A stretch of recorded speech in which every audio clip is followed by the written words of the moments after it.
안녕하세요. 아빠의 취향입니다. 저는 최대한 이성과 합리를 바탕으로 세상을 살아가려고 노력합니다. 그런데 그러지 않을 때가 더 많죠. 특히 지금 이번에 집을 지으며 이를 더 많이 느꼈습니다. 흔히 말하는 좋은 땅, 그 땅의 위치, 방향 등이 참 신경이 쓰여요. 신경을 안 쓰고 싶은데 굳이 어렵지도 않고요. 그다지 어려운 일도 아니라서 신경을 안 쓰기는 참 마음이 쓰입니다. 제가 신경이 쓰여야 하는 대상이 뭐냐면 풍수예요. 저도 잘 몰라요. 평소에 이걸 믿지도 않았고 관심도 없었는데 집을 지으며 좀 풍수적인 요건을 알아봤고요. 그걸 기준으로 좀 땅을 선택했고 인테리어도 좀 꾸며보려고 해요. 이게 그렇게 어려운 것도 아니고요. 많은 돈이 드는 것도 아니고요. 가볍게 생각하면 좋은 기운을 받는다라는 접근이기 때문에 가볍게 이 영상을 보시면서 집을 짓는 분들도 한 번쯤 생각해 보시면 될 것 같습니다. 그런데 이 풍수는 무엇일까요? 풍수의 기본 원리는 바로 기의 흐름이 있다는 거거든요. 어딘가에 기의 흐름이 있고 이 일정한 흐름을 따라 이 자연에 돌아다니는 길을 사람이 접함으로써 복을 얻고 화를 피하자는 거죠. 이를 따라 좋은 길을 받는 사람은 복을 받아 부귀영화를 누리는 거죠.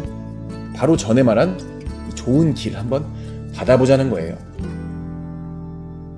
저의 경우는 땅을 구입할 때 두 가지의 측면에 주목했습니다. 주변의 생활 요소 그리고 도로인데요. 주택을 지을 때 풍수지리적인 내용을 검색하면 가장 먼저 좀 찾아지는 게 좀 먼저 접근할 수 있는 부분이 생활 주변의 요소 그리고 토지의 입지 그리고 도로와 토지와의 관계 등입니다. 제가 집을 짓고 있는 토지 주변의 지도를 살펴보며 내용에 대해서 알아보죠. 제가 구입한 토지의 주변에는 많은 택지가 구획별로 나눠져 있어요. 위치상으로는 큰 변화가 없지만 땅의 방향 그리고 주변 건물의 환경은 소소하게 다릅니다. 일단 저는 유치원 바로 앞에 땅을 구입을 했어요. 풍수지리에서는 유치원이나 학교는 한창 자라나는 아이들이 모이는 곳이기 때문에 좋은 기운, 즉 양기가 가득하다고 합니다. 그리고 북쪽으로 직선거리 약 200m 거리에 초등학교가 위치하고 있죠.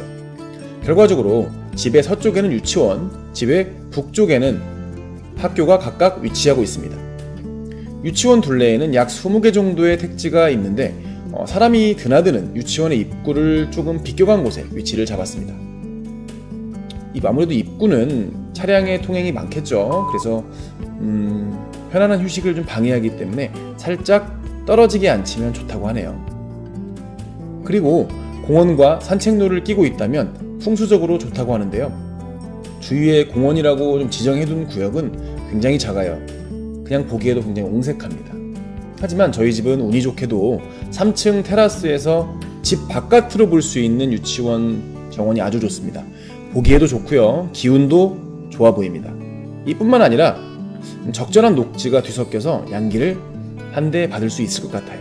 이뿐 아니고 집 뒤편에 과수원이 있어요. 나무의 기운을 받아서 괜찮은 기운을 얻을 수 있습니다. 내 땅에 좋은 풍수적인 요소를 공부하다 보니 풍수적으로 좋지 않은 예도 접할 수 있었는데요. 그 내용을 간략하게 정리해보죠. 주변 생활 요소 중에 멀리해야 할 곳은 병원, 장례식장 등입니다. 특히 병원은 환자들이 모이는 곳이므로 좋은 기가 있다고 보기가 어렵죠. 집 정면에 병원이 있다면 병원의 방향으로 화분이나 식재를 두어 시선을 차단하도록 해야 한다고 합니다. 그리고 토지 주위에 적절한 수준의 나무는 좋지만 압박감을 느낄 정도의 큰 나무는 오히려 문제가 된다고 하니 참고 바랄게요. 그리고 고속도로 IC나 기차역은 생활에 편의를 주죠. 그렇지만 도로 자체는 큰 도로는 길을 자르고요. 그 방향으로 기가 새어나가게 한다는 점에서 좋지 않습니다. 지금부터는 도로와 본 토지 그리고 주변의 토지를 위성사진으로 보며 안내하려고 합니다. 영상을 한번 보시죠. 제 토지는 바로 여기 이 부분이에요. 부동산에 처음 방문한 날 안내받은 토지는 이곳이에요. 유치원의 메인 출입구 바로 앞이라는 점이 상가 입지 조건에 굉장히 좋은 영향을 줄 수 있었겠지만 아무래도 유치원 등하원 타이밍에 잦은 차량 소통 및 소음 등이 편안한 휴식을 방해할 수 있을 것 같았습니다. 기의 흐름을 방해한다고 제가 일전에 한번 들은 적이 있기도 했고요. 게다가 이 토지는 볕이 잘 들지 않았어요. 그래서 진즉에 마음을 접었죠. 계약 단계에 가서 최초에 계약하려 했던 토지는 커서가 움직이는 바로 이 토지예요. 그런데 이 집은 바로 유치원 건물의 옹벽과 정면으로 마주합니다. 또 정말 안 좋은 게 하나 있어요. 유치원 본관 건물에 뾰족한 모서리와 접해요. 이는 집을 향하는 살로 작용할 수 있다고 합니다. 영화 곡성의 살 보셨죠? 별로 좋지 않은 의미 같아요. 특히 이는 집 안 전체에 영향을 주지만 모서리가 아이 방, 그 특정 개인의 방을 향하는 경우에는 특히 그 개인 조심해야 한다고 합니다. 이러한 이유로 구입의 방향을 좀 바꿨죠.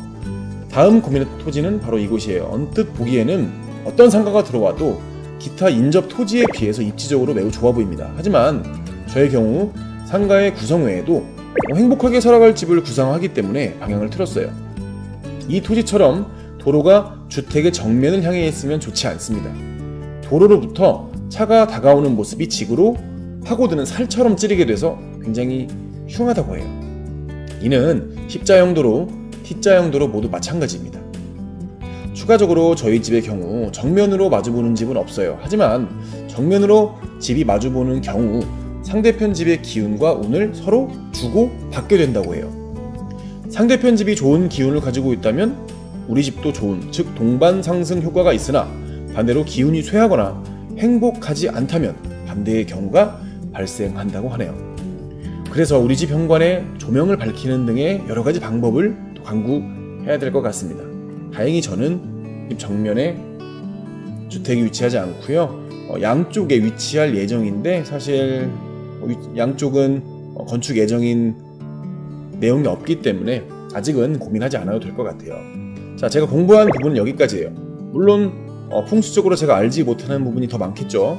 알지 못하는 부분에서 살을 맞으면 많이 아프겠는데 전 최선을 다했습니다. 사실 길지를 택한다고 해서 반드시 좋은 기운을 받는다고 생각하진 않아요.